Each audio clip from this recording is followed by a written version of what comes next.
creating a culture of collaboration, which is the buzzword du jour. The research and innovation program Advanced Digitalisation aims to accelerate Sweden's ability to develop and use new digital technologies. The program is a unique collaboration between Swedish industry, the Swedish government, and it started in 2021 with ABB, Ericsson, Saab, the Association of Swedish Engineering Industries, and Vinnova. And now let us learn more about this program, Advanced Digitalisation. I'd like to welcome Cecilia Sjöberg, Director and Head of Industry Technology at Vinnova, Magnus Ahlström, Vice President Global Innovations, Saab AB, Rowan Högman, Director of Research Partnerships and Ecosystems at Ericsson, and Shiva Tavallaey, and I butchered your name, I apologize, Senior Principal Assistant Applied Analytics AI Lead at ABB. If I start with you, welcome ladies and gentlemen, if I start with you, Cecilia, could you please set the scene and explain to us why you've started this and why it's important that industry and government collaborate? Yeah, we see that the advanced ICT technology is really developing in high speed now, and also there's some generic problems that needs to be solved.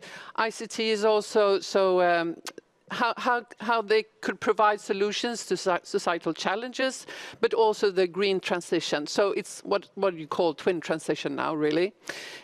We see that when we benchmark, many other countries do heavily invest in public R&D in this area.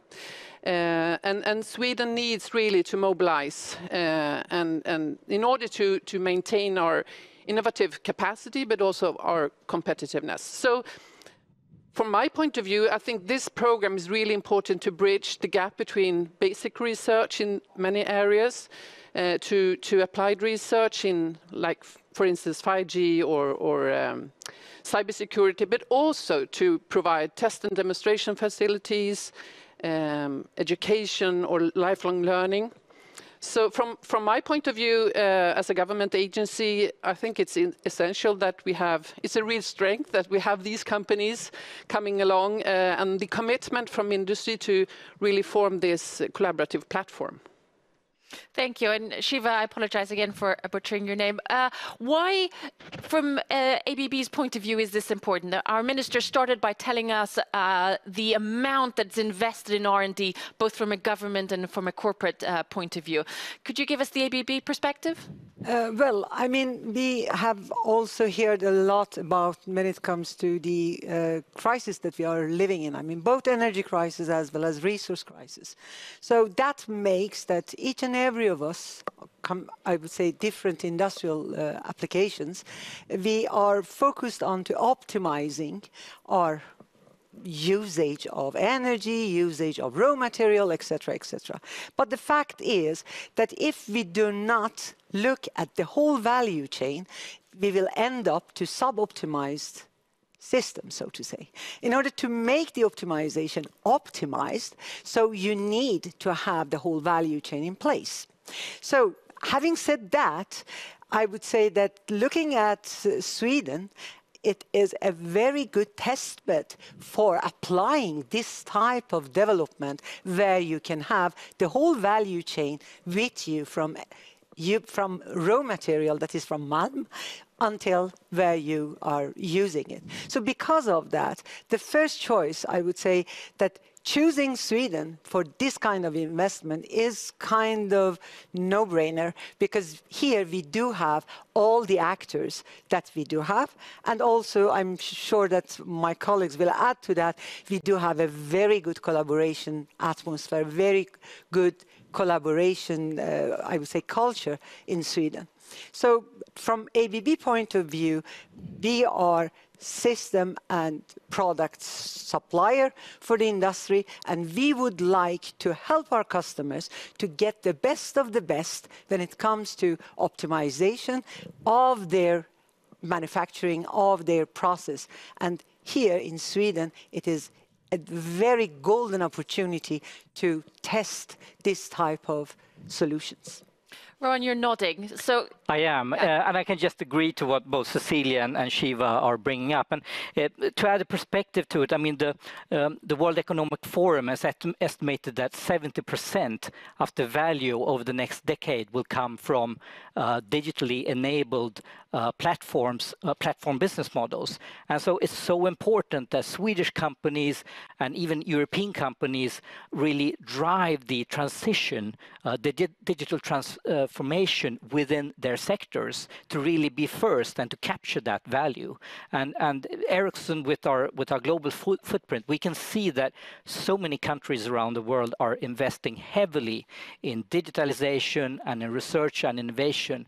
And we feel that Sweden has to do the same. We have to invest a lot here as well to be on par and invest even more if we want to lead. And from our perspective, I mean, Sweden is a really important market to us. I mean, it's where our roots come from, and it's the same for many other companies as well, large companies. And for us specifically, we have more than a third of our research and development individuals here, really top-notch radio specialists, best in the world and so on. And we want to keep Sweden as a strong innovation hub and a strong research and innovation place. And we know that that really influences, where the market is, what education does, what research does. It all is combined together. So we want really Sweden to be really a beacon in the world. I mean, there's a question that's in my mind, and Magnus, you'll get to start answering it, which is the potential buzzword of collaboration. I'm assuming this is a competitive landscape. The objectives are commercial. Why do you need them? Like, they're here, so it's a bit awkward, but I'd say we have a golden opportunity in Sweden because we have so many, let's say, worldwide competitive corporates in many industries, and we, for example, we can bring together ABB's automation capability and also value chain sort of management of different kinds, Ericsson's infrastructure and connecting different industries and technologies and the data sets and so on, together with our capability within Saab to do security management and also bringing bigger puzzles of command and control systems and management systems and so on. So we have a unique ability and situation where you can have complementary resources where we can support each other and bring our standing shoulder to shoulder, both among our industries, but also with the government, because we have a tradition of close collaboration, both with academia, but also with the government and authorities and the industries. So we have a collaborative environment, or let's say, where we stem from.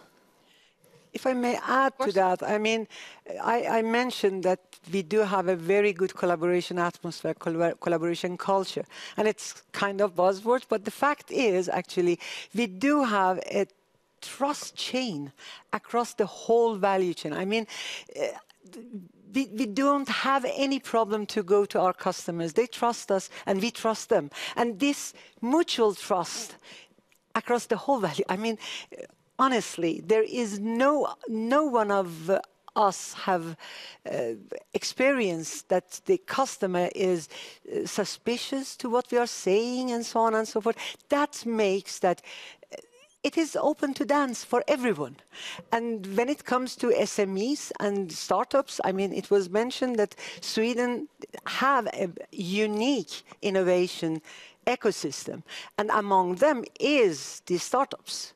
And that is also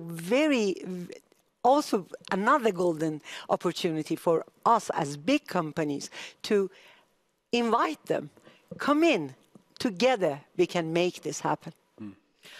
One of the things that we're looking at is we know what we want to achieve potentially from a digital point of view, but also the sustainable development goals. And then we have the aspect of we don't know exactly the steps. We were talking earlier today about plans versus planning and the iterative process of learning. And then you add the complexity of different companies with different business models. And even though you have trust in that, could you share with the viewers, how do you address that complexity and maybe put it in the context of how do you measure success? I'd say the success of this program will be very much rely on our capability to actually integrate in the program both, let's say, the development of technology, the application areas, the test beds, demonstrators, but also the learning and undertaking of actually distributing the new knowledge among ourselves and towards other fellow companies and universities and so on. So that integration of different pillars in a program is one of the key things. Then I think another key thing for our success will be that industry will be in the driver's seat. We need to have the industry and the users as the requirements, the users of the outputs, so we don't have, let's say, technology push. And then I think it's great that we managed in this case to have 3 large companies that will hopefully survive for another 10 years or maybe 20 or 100 years, hopefully. And then we can be persistent because this is a long-term effort. And then we can hang around all our other fellow corporates and the small and medium-sized companies and the universities around us. So we in the driver's seat together with the universities and all the other companies, but some persistence and long-term thinking together with the government, which I think is key. Joachim, as the futurist who've just taught us signal observation and having a vision, what's your reflection? The other week I visited Ericsson, your R&D lab in Silicon Valley, D15, and you're working on like that cutting edge tech within 5G, 6G, metaverse, and working, they didn't mention any names, but of course, but I understand you work with the biggest players and the most innovative players in the industry, as are you guys internationally. And this is really just a signal that we're still in the focus of the world when it comes to innovation.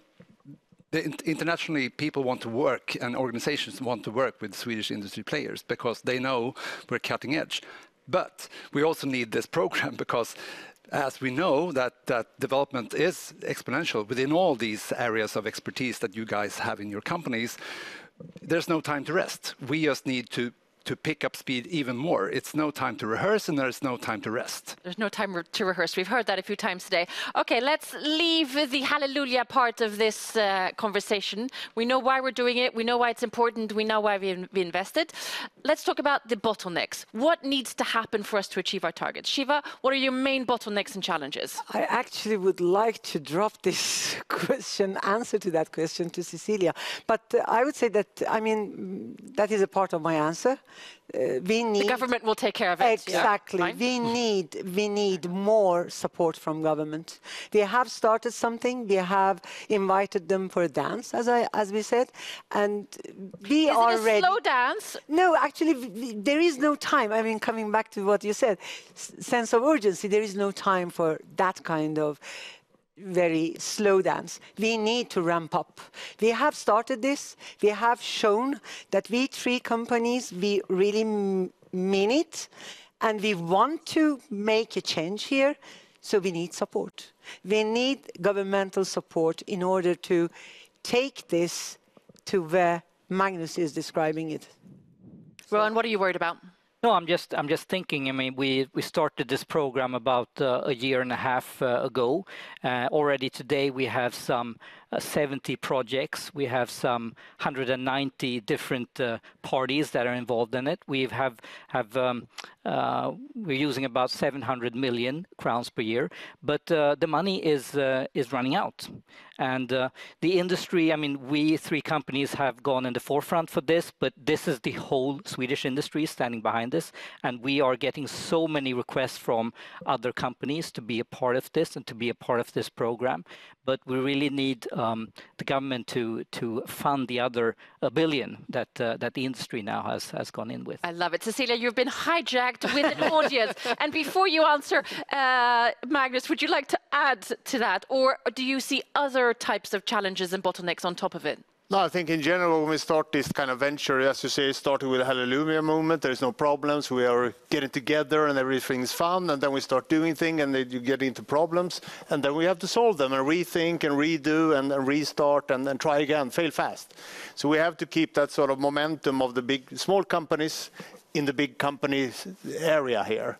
So we need, I mean, we had some ideas of how things should work, and now we have to rethink a little bit and return, but I think we will be persistent and work us through this.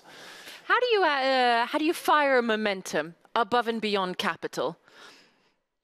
We were talking earlier with the Director Generals about the power of storytelling and, to use your words, to dance between carrot and stick. How do you see that balance?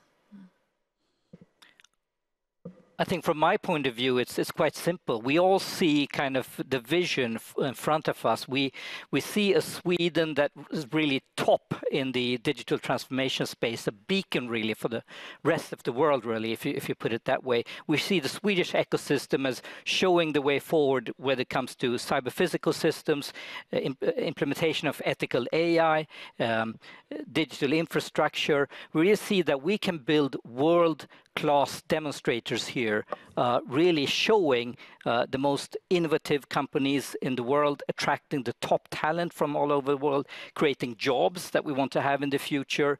And we can make that happen, but it requires really the cooperation of companies like ours, smaller companies as well, startups. It requires cooperation between buyers and sellers. It requires cooperation between academia, the state, and the private sector. But I think we see this goal in front of us, and that drives us forward. Cecilia? Yeah, I mean, Vinnova is the innovation agency, and we have put quite a lot of money in this program already. But as you know, we had this assignment that we really showed what was really needed, and I hope that will be heard. And the companies have said that they will put the money on the table if the government do so. So.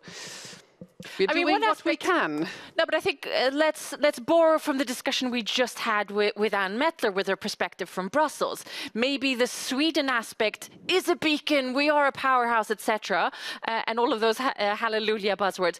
But maybe it is the Nordics, maybe it is a European or a transatlantic, and maybe that allows for a pooling of capital that allows you to move forward quicker in momentum. How do you collaborate across borders? Yeah, we do have some Nordic collaborations, of course, but Horizon, the EU Horizon program is so important for us and for the actors really to get the money. Now we have the CHIPS Act, for instance, where the EU wants to put a lot of money, and I think that corresponds as well with this program. So how could we develop chips in Sweden or in the Nordics or in Europe? So there are some other programs out there that we could connect to, I think, also. Final word from you, Shiva? I would say that, I mean, we want to do this in Sweden doesn't mean that we are not continuing being global. I mean, we are global companies, all of us, and we are going to have that arena as a big, but this is the best demonstrator. This is the place that we can demonstrate what we can achieve. Thank you. I think that sums it up. Government together with corporate, this is the place to do it, the beacon of, and government is a key aspect of this. I would now like to hand over to Anna-Karin from Vinnova, who will discuss developing future skills.